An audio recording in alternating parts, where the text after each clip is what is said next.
اعوذ باللہ من الشیطان الرجیم بسم اللہ الرحمن الرحیم رب اشرح لی صدری ویسر لی امری واحلل عقدۃ من لسانی یفقہوا قولی واجعل لی وزیرا من اہلی ہارون اخی اشدد بہ ازری واشرکہ فی امری کی نسبحک کثیرا ونذکرک کثیرا انک کنت بنا بصیرا۔ بسم اللہ الرحمن الرحیم۔ آج ہم آیت نمبر 5 سے سورۃ النساء کا مطالعہ شروع کر رہے ہیں۔ میں یہ واضح کر دوں کہ میں کوئی عالمہ نہیں ہوں، اور بس میں خود بھی کتابوں سے پڑھتی ہوں اور آگے آپ تک پہنچا دیتی ہوں، اور بیچ میں بس میرا تو اتنا سا ہی کردار ہوتا ہے۔ اصل جو کام ہے وہ ہمارے مفسرین کر گئے ہیں، اور اپنی کلاس شروع کرنے سے پہلے میں خاص طور پر سید ابوالعلا مودودی کو خاص طور پر خراج تحسین پیش کرنا چاہتی ہوں، جنہوں نے تفہیم القرآن جیسی تفسیر لکھی جسے سالوں بیت گئے ان کو لکھے ہوئے،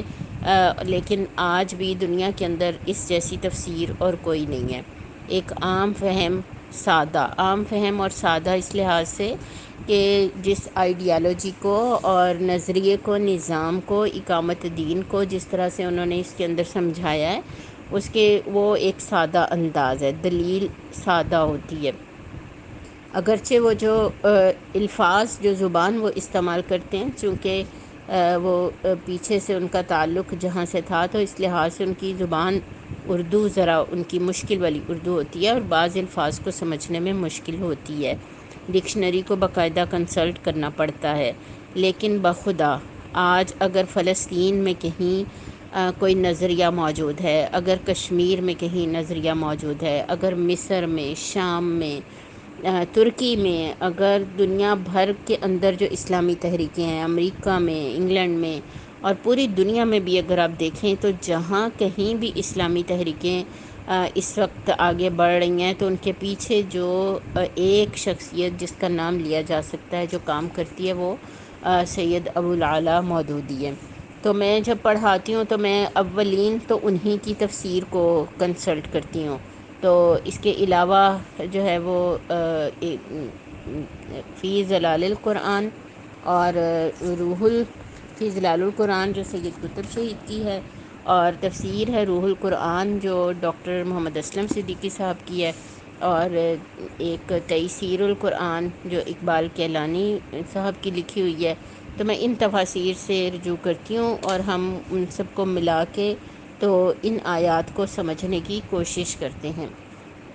بہت ہی اچھی بات ہو، آپ بھی مختلف تفاسیر سے انہی آیات کا مطالعہ کر لیا کریں جو ہم نے اگلے ہفتے پڑھنی ہے۔ ایک تو یہ ہے کہ ہم پچھلا لیکچر سنتے ہیں، اور ایک یہ ہے کہ جو ہم نے اگلی دفعہ جس موضوع کا مطالعہ کرنا ہے، اگر آپ اس کو حدیث کی کتابوں سے اور ان سب چیزوں سے، یعنی جیسے اب ہم نے مہر کو سمجھنا تھا تو ہمیں حدیث کی کتابوں کو بھی اس حوالے سے کنسلٹ کرنا پڑا۔ حدیث کی کتابوں میں کتاب النکاح کے عنوان سے آپ کو وہ سارا میٹیریل مل جائے گا۔ تو اب یہ یعنی اب آپ کو جیسے یتیم کے باب میں یتامہ کے حوالے سے ہے، تو یہ بھی پورے چیپٹرز حدیث کی کتابوں میں آپ اس کے حوالے سے مل جائیں گے۔ تو ہمیں بہت کھل کے پڑھنا چاہیے، بہت وسیع پیمانے پر تحقیق کرنی چاہیے، اور اپنے دن کے 2-4 گھنٹے جو ہے نا وہ کم از کم ہمیں اپنے دین کو سمجھنے، پڑھنے اور سنوارنے پر گزارنے چاہیے۔ اللہ تعالیٰ ہمارے وقت میں برکت دے، ہماری نیتوں کو خالص رکھے، اور ہمیں وہ جذبہ عطا فرمائے کہ وہ خواب جو سید ابوالعلا مودودی نے دیکھا تھا کہ اسلام کا جھنڈا لے کر اٹھو اور پوری دنیا پر چھا جاؤ، ٹھیک ہے؟ تو قرآن کا جھنڈا، اسلام کا جھنڈا، جو دین کا جھنڈا ہے، اسے پوری دنیا پہ لہرانا ہے۔ امریکہ کے واشنگٹن پر، اور پینٹاگون پر، اور انگلینڈ کے لندن پر، اور رشیا پر، اور چائنا پر، اور انڈیا پر، اور فرانس پر، اور جرمنی پر، اور یہ صرف پاکستان پر ہے، نہ صرف پاکستان پر، ہمیں تو پوری دنیا پر اللہ کے دین کو سر بلند کرنا ہے۔ اللہ کا دین سر بلند ہونے کے لیے ہی آیا ہے۔ مولانا مودودی نے کہا تھا، خواہ اس کو کوئی عزت سے، اس کی جو سر بلندی ہے اسے کوئی خواہ عزت سے قبول کرے، خواہ ذلت سے قبول کرے، تو یہ آیا تو سر بلند ہونے کے لیے ہی ہے. بات یہ ہے کہ اس کی سر بلندی میں میرا اور آپ کا بھی کچھ حصہ شامل ہو جائے، ہمارا بھی کچھ ہاتھ ہو. آمین، اللہم آمین. اعوذ باللہ من الشیطان الرجیم، بسم اللہ الرحمن الرحیم. وَلَا تُؤْتُوا السُّفَهَاءَ، اور نہ دو بے وقوفوں کو، بے عقلوں کو، اموالکم التی جعل اللہ لکم قیاما، اپنے اس مال کو جسے اللہ نے تمہارے لیے قیام کا ذریعہ بنایا ہے، سہارا بنایا ہے، زندگی گزارنے کے لیے ایک طریقہ بنایا ہے، ایک سبب معیشت بنایا ہے. قیامن کی جو ترجمے ہیں نا وہ کئی کیے ہیں لوگوں نے. لفظی ترجمہ تو قیام کا ذریعہ ہی ہوگا نا، لیکن اس کے اندر یہ سارے ترجمے آ جائیں گے. ورزقوہم، اور کھانے کے لیے دو، ہم ان کو، فی ہا، اس میں سے، ہا کی ضمیر جو ہے وہ اس مال کی طرف ہے. وقسوہم، اور پہناؤ ان کو، یعنی کپڑے پہناؤ، ان کا کپڑوں کا بھی ذمہ تمہارا ہے. وقولو، اور کہو، لہم ان کو، قولا معروفا، ایک معروف بات، یعنی ان سے جب بات کرو تو وہ معروف طریقے سے ہو. وابتلوا الیتامی، اور آزمائش کرتے رہو، آزماتے رہو یا کام میں مصروف رکھو یتیموں کو. حتی اذا بلغوا النکاح، یہاں تک کہ جب وہ نکاح کی عمر کو پہنچ جائیں، یعنی بالغ ہو جائیں. اور اللہ تعالیٰ کے الفاظ یہ ہیں کہ نکاح کی عمر کو پہنچ جائیں. فَإِنْ آنَسْتُمْ، پھر اگر تم محسوس کرو، منہم، ان میں، رشداً، ایک عقل کی سمجھ بوجھ، ایک عقل کی جو پختگی ہوتی ہے، اگر تم ان میں یہ محسوس کرو، فَادْفَعُوا، تو حوالے کر دو، الیہم، ان کے، اموالہم، ان کا مال. وَلَا تَأْکُلُوہا، اور نہ کھاؤ اسے، اسرافاً، یعنی اسراف سے یا اڑا کر، جلدی جلدی. وبدارن، اور جلدی جلدی. ان یکبروا، یہ کہ نہ وہ بڑے ہو جائیں. ان جو ہے وہ نافیہ ہوگا کہ اس لیے ان کو جلدی جلدی اور اسراف سے اڑا کر اس مال کو نہ کھا جاؤ کہ وہ بڑے ہو جائیں گے، یہ بڑے نہ ہو جائیں. ومن کان غنیا، اور جو کوئی ہو مالدار، غنی ہو، فلیستعفف، فا کا مطلب تو، لام جو ہے وہ چاہیے، تو چاہیے کہ وہ بچے، وہ پرہیز ہی کرے. ومن کان فقیرا، اور جو کوئی ہو غریب یا فقیر، فلیأکل، تو چاہیے کہ وہ کھائے، بالمعروف، معروف طریقے سے. فإذا دفعتم، پھر جب تم ان کے حوالے کرنے لگو، الیہم، ان کے لیے، جب تم وہ مال ان کے حوالے کرنے لگو، اموالہم، ان کا مال، فاشہدوا علیہم، تو گواہ بنا لیا کرو اس پر. وکفیٰ باللہ حسیبا، تو اللہ تعالی حساب لینے کے لیے کافی ہے.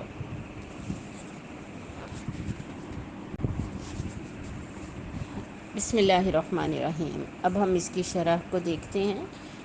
اللہ تعالیٰ نے جو لفظ استعمال کیا ہے سفہاء،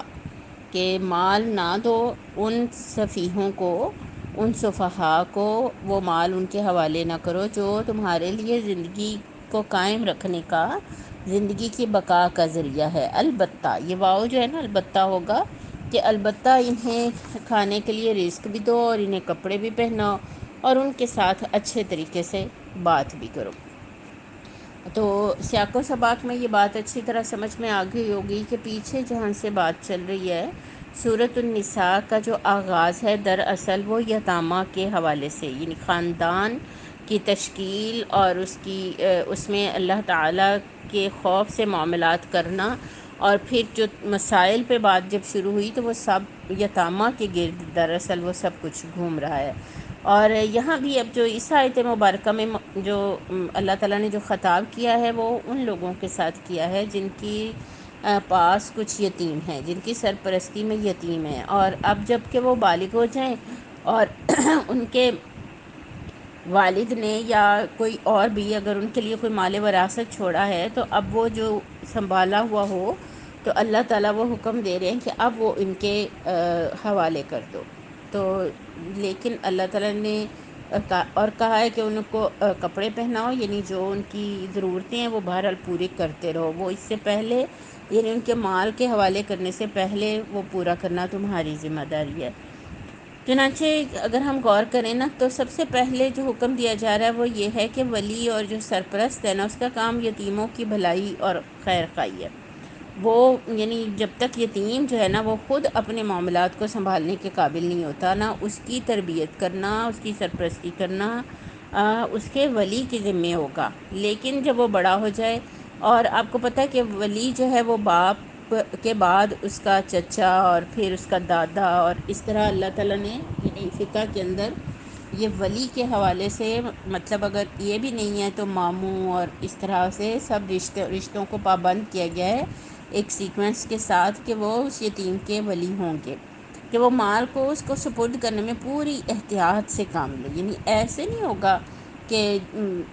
جیسے چاہے وہ اڑا دے، اور نہ یعنی جو ہمیں یہ سمجھ آ رہا ہے کہ مال جو ہے وہ کوئی ایسی چیز ہے جس میں بے احتیاطی اور لاپرواہی سے کام لیا جا سکتا ہو. تو مال بہرحال ایک ضروری چیز ہے جس کے بغیر زندگی نہیں گزرتی، اور یہ انسانی زندگی کے قیام اور اس کے بقا کا اللہ نے جو لفظ استعمال کیا ہے جعل اللہ لکم قیاماً، قیام کا ذریعہ ہے. اگر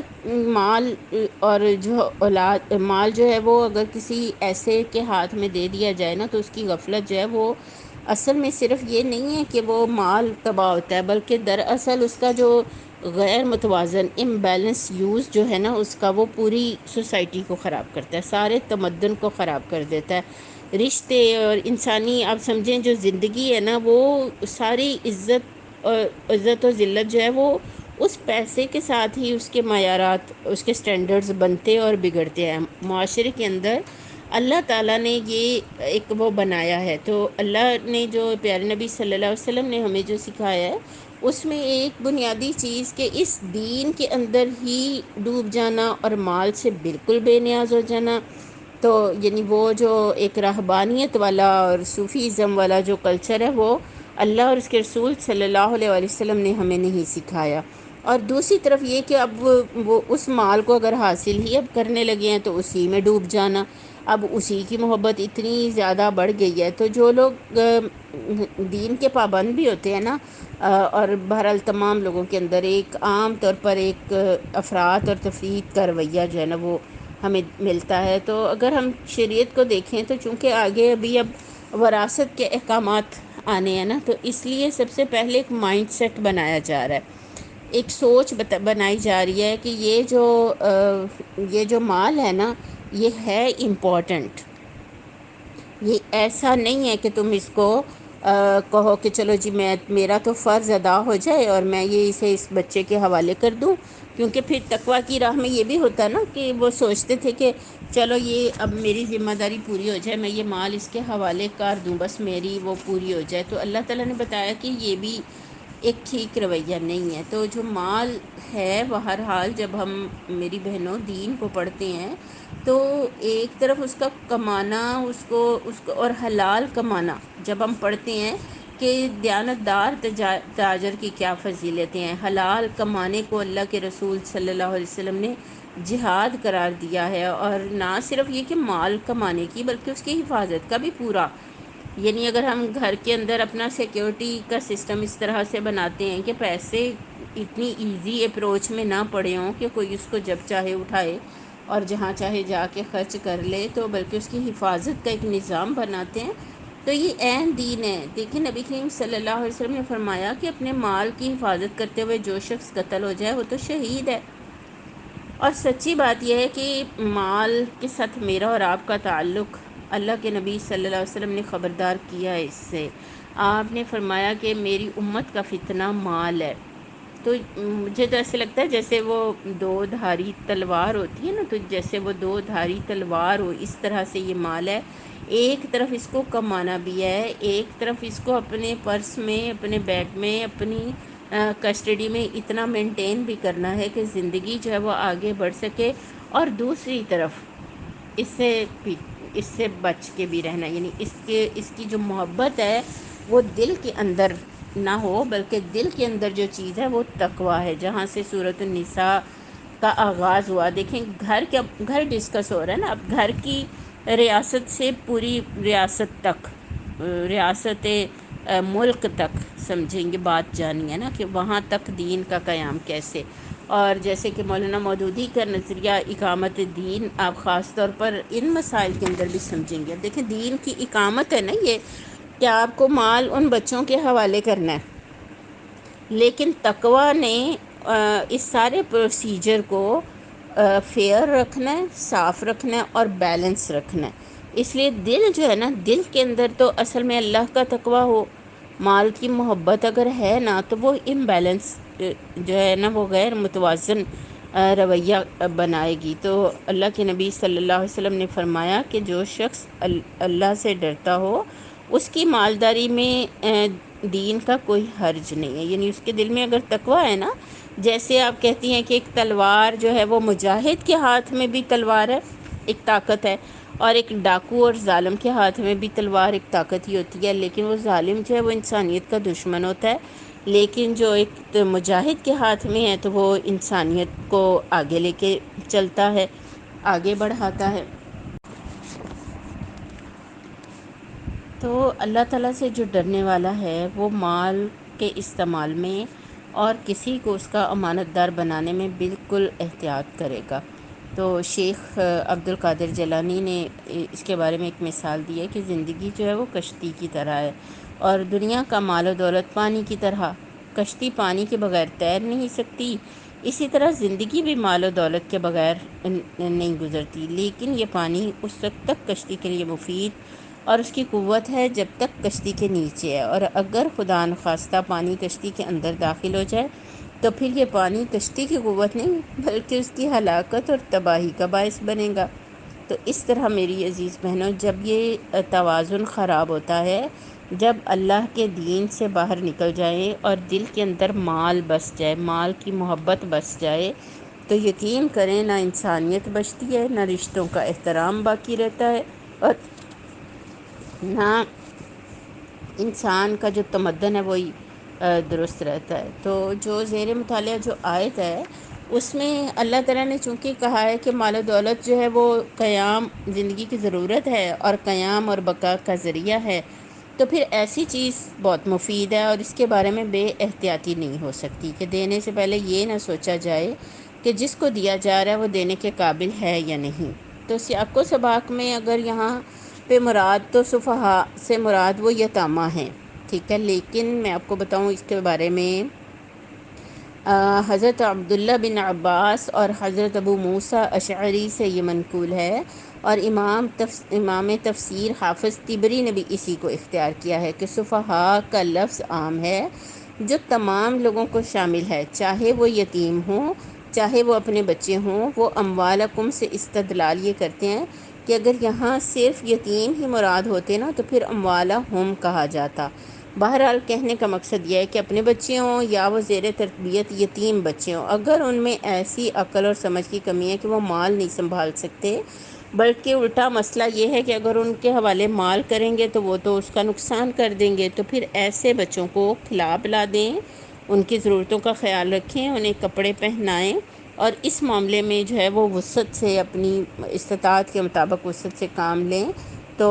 یعنی ایک تفسیر میں یہ لکھا ہوا ہے کہ وَارْزُقُوهُمْ فِيهَا سے یہ اشارہ انہوں نے نکالا ہے کہ کھلانے پلانے میں بھی وسعت اور فراخی سے کام لیا جائے. جیسے یتیم کو ہی اگر معاملہ ہے، اگر معمولی کھلانے پلانے کی اجازت ہوتی وَارْزُقُوهُمْ مِنْهَا ہوتا نا، یہ مفسر کی رائے ہے اس کے بارے میں. بہرحال یہ ایک اہم چیز ہے، ضروری ہدایت ہے کہ مال کا جو ہے وہ اس کے حوالے نہیں کرنا جب تک کہ وہ اس کے بارے میں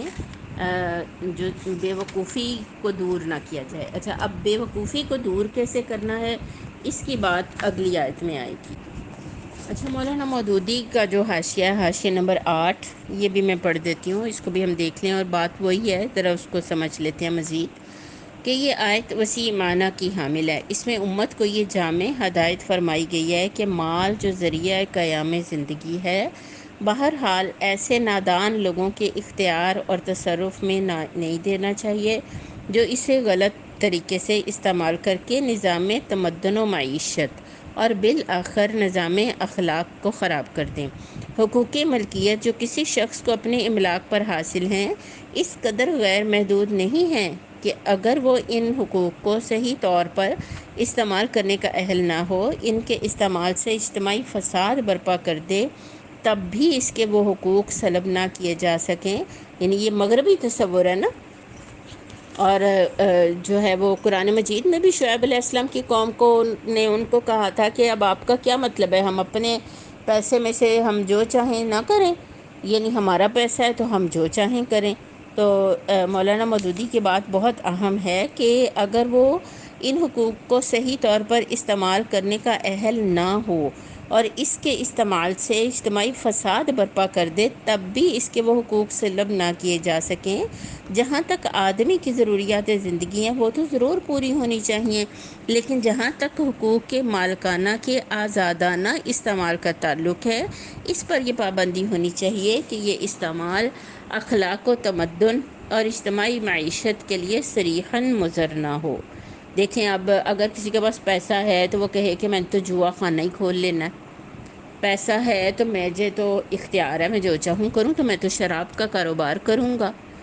اور جیسے مدینہ کے اندر آپ صلی اللہ علیہ وسلم ہجرت کر کے آئے تو عبداللہ بن ابی جو ہے اس کا اڈا تھا، اور اس نے باقاعدہ عورتیں وہاں پہ رکھی ہوئی تھیں، پورا سمجھیں زنا کا اڈا تھا وہ جو چلا رہا تھا۔ تو اب وہ ایک مالدار آدمی تھا، تو اب اگر کوئی مالدار آدمی اٹھے اور وہ کہے کہ میں یوں پیسہ دوں گا اور عورتیں پیسے لینے پہ راضی بھی ہو جائے اور میں انہیں رکھوں گا اور اس طرح میں اپنا اڈا چلاؤں گا نا، تو اسلامی جو سوچ ہے، اسلام کا جو فہم ہے کہ ایسے اس کے اوپر اس کی پابندی ہونی چاہیے۔ اس ہدایت کے مطابق مولانا لکھ رہے ہیں کہ چھوٹے پیمانے پر ہر صاحب مال کو اس امر کا لحاظ رکھنا چاہیے کہ وہ اپنا مال جس کے حوالے کر رہا ہے وہ اس کے استعمالات کی صلاحیت رکھتا ہے یا نہیں، اور بڑے پیمانے پر حکومت اسلامی کو اس امر کا انتظام کرنا چاہیے کہ جو لوگ اپنے اموال پر خود مالکانہ تصرف کے اہل نہ ہوں، یا جو لوگ اپنی دولت کو برے طریقے سے استعمال کر رہے ہوں، ان کی املاک کو وہ اپنے انتظام میں لے لے اور ان کی ضروریات زندگی کا بندوبست کر دے۔ پھر فرمایا وَابْتَلُوا الْيَتَامَىٰ حَتَّىٰ إِذَا بَلَغُوا النِّكَاحَ فَإِنْ آنَسْتُم مِّنْهُمْ رُشْدًا فَادْفَعُوا إِلَيْهِمْ أَمْوَالَهُمْ وَلَا تَأْكُلُوهَا إِسْرَافًا وَبِدَارًا أَن يَكْبُرُوا وَمَن كَانَ غَنِيًّا فَلْيَسْتَعْفِفْ وَمَن كَانَ فَقِيرًا فَلْيَأْكُلْ بِالْمَعْرُوفِ فَإِذَا دَفَعْتُمْ إِلَيْهِمْ أَمْوَالَهُمْ فَأَشْهِدُوا عَلَيْهِمْ وَكَفَىٰ بِاللَّهِ حَسِيبًا۔ اور مولانا مودودی نے یہ لکھا ہے کہ جب وہ سن بلوغ کے قریب پہنچ جائیں تو دیکھتے رہو کہ ان کی عقلی نشو و نما کیسی ہے اور ان میں اپنے معاملات کو خود اپنی ذمہ داری پر چلانے کی صلاحیت کس حد تک پیدا ہو رہی ہے۔ یعنی اب دیکھیں اسے ہی دین کی اقامت کہتے ہیں نا، کہ ایک فرد کے اندر دل کے اتنا اللہ کا خوف پیدا ہو جائے کہ وہ اس مال پہ اپنے آپ کو اتنا امانت دار سمجھے کہ وہ مسلسل اس بچے کی یہ نگرانی کر رہا ہے، اس بچے کی بھی، اور اب ہمیں یہ سمجھ آ گئی ہے کہ ہمارے اپنے بچے بھی، ہمارے اپنے گھروں میں پرورش پانے والے بچوں کے لیے بھی یہ قاعدہ اور یہ قانون اللہ تعالیٰ نے بتا دیا ہے۔ تو آگے لکھتے ہیں کہ مولانا مال ان کے حوالے کرنے کے لیے 2 شرطیں عائد کی گئی ہیں، ایک بلوغ، دوسرے رشد، یعنی مال کے صحیح استعمال کی اہلیت۔ پہلی شرط کے متعلق تو فقہائے امت میں اتفاق ہے کہ یعنی بالغ تو بہرحال اس کو لازماً ہونا چاہیے، اور دوسری شرط کے بارے میں امام ابو حنیفہ رضی اللہ عنہ کی رائے یہ ہے کہ اگر سن بلوغ کو پہنچنے پر یتیم میں رشد نہ پایا جائے تو ولی یتیم کو زیادہ سے زیادہ 7 سال اور انتظار کرنا چاہیے، پھر خواہ رشد پایا جائے یا نہ پایا جائے اس کا مال اس کے حوالے کر دینا چاہیے۔ اور امام ابو یوسف، امام محمد اور امام شافعی رحمہم اللہ کی رائے یہ ہے کہ مال حوالے کیے جانے کے لیے بہرحال رشد کا پایا جانا ناگزیر ہے۔ غالباً اب دیکھیں مولانا خود اپنی رائے یہ لکھ رہے ہیں کہ غالباً مؤخر الذکر حضرات کی رائے کے مطابق یہ بات زیادہ قرین ثواب ہوگی کہ اس معاملے میں قاضی شرع سے رجوع کیا جائے، اور اگر قاضی پر ثابت ہو جائے کہ اس میں رشد نہیں پایا جاتا تو وہ اس کے معاملات کی نگرانی کے لیے اب خود بھی کوئی بندوبست کر سکتا ہے، یعنی عدالت جو ہے نا وہ یہ کہے گی کہ اب اس کو دیکھا جائے کہ اس کے اندر جو رشد کی صلاحیت ہے، مال کی حفاظت کی جو صلاحیت ہے، مال کو سنبھالنے کے حوالے سے وہ کس حد تک ہے، اور پھر وہ کسی کی ڈیوٹی لگائے گا جو اس کا دیکھیں انٹرویو کرے گا، اس کے معاملات کو چیک کرے گا، تو اس حوالے سے پھر یہ طے کرے گا کہ مال ان کے حوالے کیا جائے یا نہ کیا جائے۔ تو آپ دیکھیں، آپ کی سمجھ میں اس سارے کو پڑھ کے یہ آ رہا ہے نا کہ جو یتیم ہے اس کا جو اونر، جو ولی ہے، اس کے اوپر جس کی ذمہ داری ہے، تو وہ اس کو جو پہلے اللہ تعالیٰ جس کو کہہ رہے ہیں کہ سفہاء کے حوالے نہ کریں، اور سفیہ کہتے ہیں جس کو صحیح درست بات کا علم نہ ہو۔ یعنی ایک ہے نا ہمارے ہاں جو مینٹل کیلیپر کی بات کی جاتی ہے نا، اس کو اب جو انٹیلیجنس کی بات کی جاتی ہے، یہ وہ بات نہیں ہے۔ مولانا اللہ تعالیٰ نے دوسرے پارے کے آغاز میں ایک لفظ بولا ہے نا، سَيَقُولُ السُّفَهَاءُ مَا وَلَّاهُمْ عَنْ قِبْلَتِهِمُ الَّتِي كَانُوا عَلَيْهَا، کہ ان میں سے جو بے وقوف ہیں نا، وہ یہ کہیں گے کہ یہ ان کو کس چیز نے پھیر دیا کہ یہ پہلے اس قبلے کی طرف رخ کر کے نماز پڑھتے تھے، اب یہ اس کی طرف رخ کر کے نماز پڑھتے ہیں۔ تو یہاں وہ مراد ہے، یعنی وہ ویسے آپ ان بے وقوفوں کو دیکھیں ذرا جو تھے مدینہ کے، جو نبی کریم صلی اللہ علیہ وسلم کے مخالفین، ان میں منافقین بھی تھے اور ان میں یہودی بھی تھے، تو اپنی عام زندگی کے معاملات میں آپ ویسے دیکھیں تو وہ بڑے ذہین فتین لوگ نظر آئیں گے آپ کو، ہے نا۔ تو اس سے وہ مینٹل وہ اسٹیٹس مراد نہیں ہے، اس سے مراد علم کا نہ ہونا، کسی بارے میں صحیح بات کو جاننا نہیں۔ تو اب وہ جو بچے چھوٹے ہیں وہ ویسے تو دیکھیں ذہین ہیں، مگر مال کی اہمیت اور مال کے خرچ کے بارے میں جو ایک ذہانت اور ایک جو تدابیر انسان اپنی اس سے عقل سے استعمال کرتا ہے، ابھی انہیں اس کا علم نہیں ہے۔ تو اب وہ جو ولی ہے نا، اس کی ذمہ داری ہے کہ وہ ان کے اوپر یہ بوجھ ڈالے، ان کی تعلیم کا بندوبست کرے، ان کے دین اور ان کے اخلاق اور ان کے معاملات، ان کی صحبتوں کا پوری طرح سے جائزہ لے، اور وہ اس کے اوپر نگران ہے۔ اب یہاں پہ آپ صرف یہ نہ سمجھیے گا کہ یہ سب جو ہے وہ مراد صرف یتیم ہی ہے، لیکن چونکہ بات یتیم کی آ رہی ہے اور یتیم کے مال کی حساسیت جو ہے وہ اس کے مال سے جس کا باپ زندہ ہے اور خود اپنے بچے پر خرچ کر رہا ہے، بہرحال اس سے کہیں زیادہ ہے۔ لیکن بہرحال سرپرست جو ہے نا وہ صرف اسی تعلیم پر اکتفا نہ کرے۔ میں آپ کو بتاؤں، کالجوں میں بھیج کے، اسکولوں میں بھیج کے، اور ہمارے ہاں بچے جو ہیں وہ لیولز کر کے اور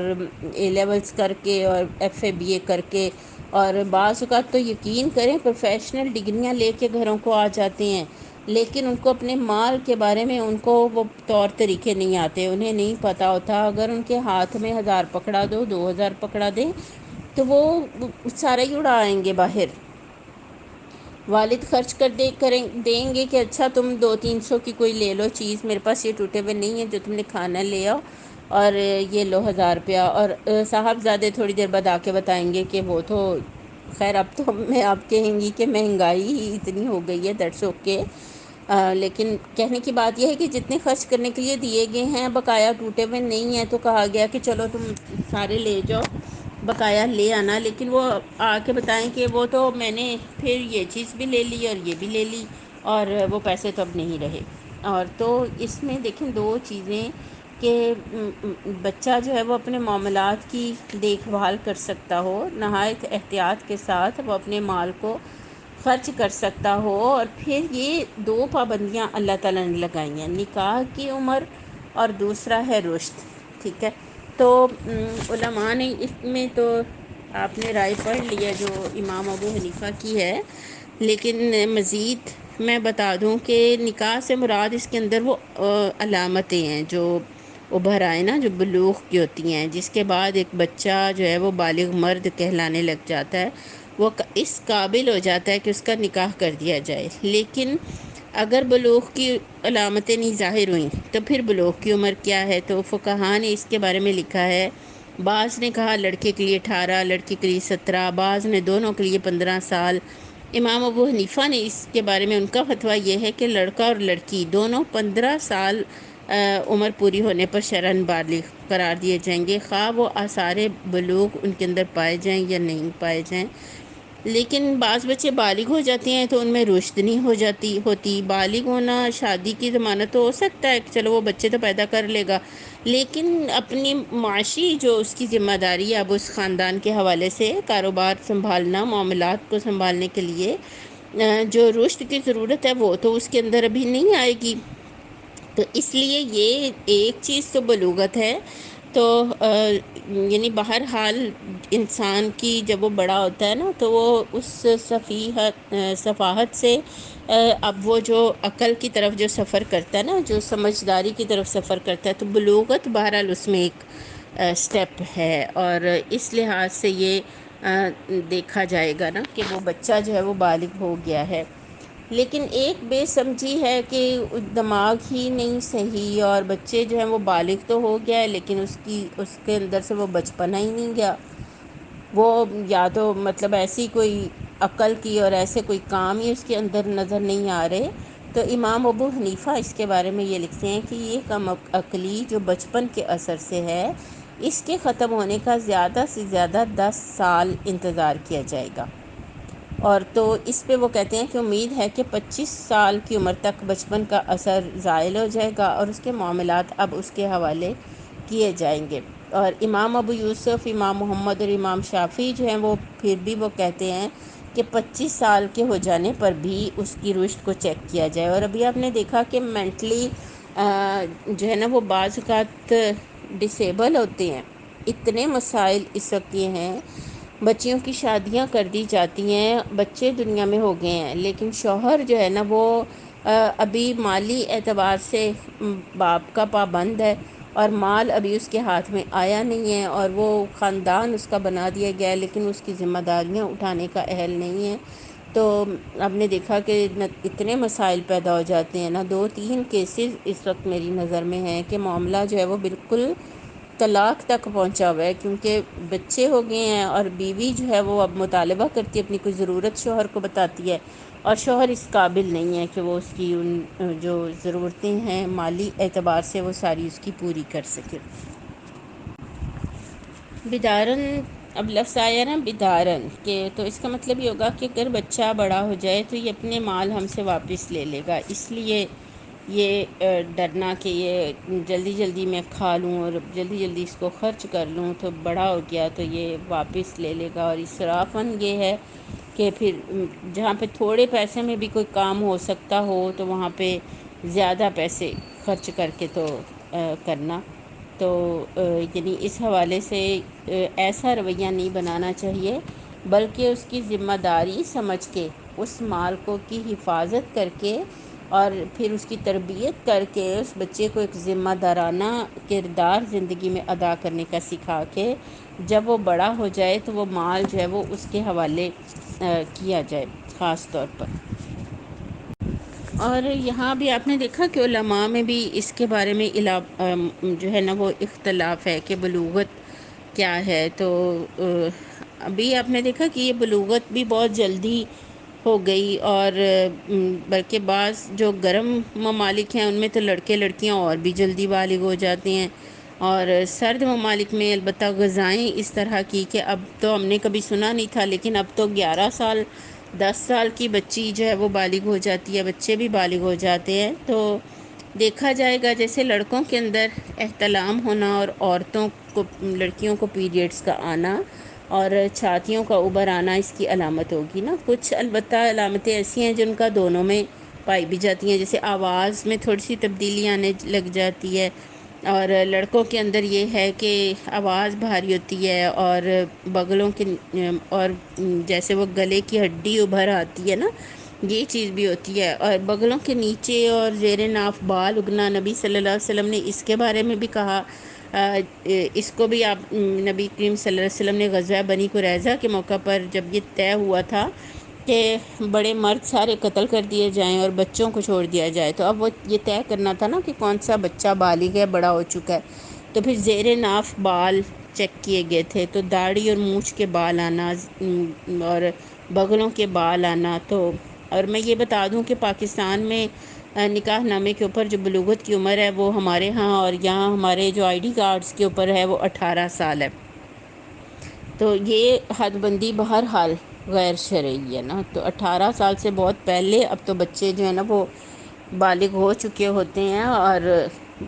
اس کی یعنی اب اس عمر کو جو ہے وہ کم ہونا چاہیے، اور بالغ ہو جانے کے بعد نکاح کی قید لگانا بھی غیر شرعی ہے کہ یعنی اور اسی طرح نکاح ثانی کے لیے پیچھے ہم نے پڑھا ہے کہ پہلی بیوی سے اجازت لینا بھی جو ہے وہ یہ بھی کوئی اسلام کے اندر نہیں ہے۔ اسی طرح ہمارے نکاح نامے میں عورت کو طلاق کا نکاح حق دیا گیا، یہ بھی ایک غیر اسلامی چیز ہے۔ تو بہرحال مال ایک ذمہ دارانہ چیز ہے۔ آج کے سبق میں ہم نے یہ پڑھا ہے کہ یہ ایک ایسی چیز نہیں ہے جس کو جیسے چاہے کوئی اڑا دے اور جس طرح چاہے اس کو خرچ کرے، بلکہ یہ ایک زندگی کے قیام کا ذریعہ ہے۔ اس لیے دیکھیں، اپنے بچوں کی تربیت کرنے کے لیے آپ میں سے بھی ہو سکتا ہے کہ بہت سے لوگ بہت پریکٹیکلی بہت کامیاب مائیں ہوں جنہوں نے اپنے بچے کو بہت جلدی اس حوالے سے ذمہ دار بنا لیا ہو، اور میرا یہ دل کر رہا ہے کہ کلاس کے ختم ہونے پر آپ سب اپنی تجاویز بھی دیں کہ ہم اپنے بچوں کو مال کے معاملے میں کس طرح امانت دار بنا سکتے ہیں، کس طرح ذمہ دار بنا سکتے ہیں۔ دیکھیں، ہمارا جو نظام تعلیم ہے نا، اس میں بچہ جو ہے وہ 16 سال کا 17 سال کا وہ میٹرک کر لیتا ہے، اور پھر اس کی ڈگری پوری ہوتے ہوتے 22-24 سال جو ہے وہ اس کا ہو جاتا ہے، اور تب اس کے بعد وہ کمانے کے لیے فیلڈ میں اترتا ہے، اور جب وہ اپنا مال کماتا ہے تو اس کی شروع کرتا ہے، ساتھ ہی اس کی شادی کا وقت ہو جاتا ہے، اور جب وہ اس کی شادی کا وقت ہو جاتا ہے تو وہ کہتا ہے میرے پاپا نے میرے لیے بنا کے کیا رکھا ہے، پاپا مجھے اب کاروبار شروع کرا کے دے، ابو آپ مجھے انویسٹمنٹ کر کے دیں، میں اب یہ کاروبار کروں گا، میں یہ ڈگری لے کے آیا ہوں، میں وہ پڑھوں گا، میں یہ کام کروں گا۔ تو کیا یہ ایک باپ کی ذمہ داریوں میں ہے کہ وہ اپنی اولاد کو ایک اسٹرانگ فائنینشیل سیٹ اپ دے، جس میں وہ ایک مضبوط طریقے سے اپنی معیشت کو، اپنی زندگی کو شروع کر سکے؟ تو اللہ نے ایسی کوئی ذمہ داری باپ کے اوپر نہیں ڈالی۔ باپ کے اوپر یہ ذمہ داری ہے وَارْزُقُوهُمْ وَاكْسُوهُمْ وَقُولُوا لَهُمْ قَوْلًا مَعْرُوفًا، یہ 3 باتیں اللہ تعالیٰ نے کہی ہیں۔ تو اب اولاد کی یہ تربیت کرنے میں کہ وہ جلد اپنے پاؤں پہ کھڑا ہو جائے، تو کیا ہم اپنے جو ہمارے معاشرتی سیٹ اپ ہے اس میں ہم یہ انتظار کریں کہ ہمارے بچہ جو ہے وہ کچھ بن جائے، کچھ پڑھ جائے، اور پھر وہ ہم کسی کاروبار پہ لگے، اور پھر ہم اور وہ بالغ دیکھیں کب کا ہوا ہے، 14-15 سال کا وہ بالغ ہوا ہے، 24-25-26-27، بلکہ لڑکوں کے لیے تو بعض کا 28-29 سال کی عمروں میں جا کے شادیاں ہو رہی ہوتی ہیں۔ تو اب کیا اس بچے کو اس وقت تک کس امتحان میں ہم رکھتے ہیں؟ اس کے لیے کیا عملی تدابیر ہوں؟ گھر کے اندر پیسوں کی حفاظت کے لیے کچھ مثالیں جیسے میں آپ کو دیتی ہوں کہ مائیں اپنے بچوں کو کہہ دیتی ہیں کہ لاؤ میرا پرس، میرے پرس میں سے لے لو، تو اب ہوتا یہ ہے کہ بچہ خود ہی اس پرس میں سے پیسے لینے کا عادی ہو جاتا ہے، اور پھر ہوتے ہوتے وہ زیادہ بھی نکال لیتا ہے، کم بھی نکال لیتا ہے، اور اسی طرح ابا کارڈ پکڑا کے کہتے ہیں کہ جاؤ لے آؤ، نکالوا لاؤ، اور اب وہ پیسے جو نکلوا کے لایا زیادہ، ہمارے ابا جان کہتے ہوتے تھے بچپن میں، میرے والد کہتے ہوتے تھے کہ جو پیسے تمہیں میں نے دیے تھے، اب دیکھیں بقایا اس وقت تو یہ پیسے ہی ہوتے تھے نا، 5 پیسے بچ گئے، 10 پیسے بچ گئے، تو وہ بھائی کسی نے اپنی جیب میں ڈال لینے، تو ابا جان نے کہنا آپ نے جو جیب میں ڈالنے ہیں نا، یہ بھی خیانت ہے، اور وہ کہتے ہوتے تھے کہ اس کا مطلب ہے کہ آپ کے دل میں یہ آتا ہے کہ یہ اب پیسے میری جیب میں رہیں،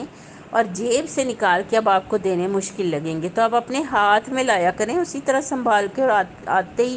اس امانت کو فوراً جس نے دیے تھے خرچ کرنے کے لیے اسے پکڑا دیں۔ تو پیسے دینے ہیں،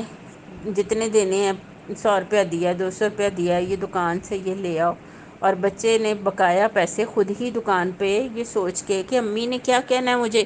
خود ہی خرچ کر لیے ہیں، ہوتے ہوتے اس کو یہ اس کا ہاتھ کھل جاتا ہے، اس کو عادت پڑ جاتی ہے۔ اسی طرح